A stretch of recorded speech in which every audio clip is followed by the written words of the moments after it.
শুদ্ধ বকু বকু করে, তোমাকে শুদ্ধ বকু বকু করে। পাপাইয়ের কাছে যেতে দেবো না, ঠিক আছে? পাপাই বকু বকু করছে, পাপাকে আমিও বকু বকু করে দেবো, ঠিক আছে? হ্যাঁ, পাপাকে আমিও বকু বকু করে দেবো।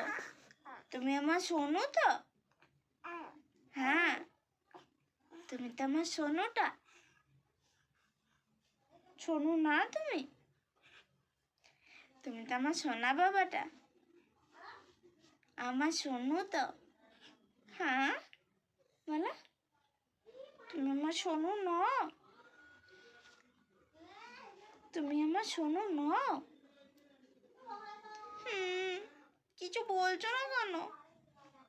পাপাই কি বকু বকু করেছে? পাপা বকু বকু করেছে? পাপাকে বকু বকু করে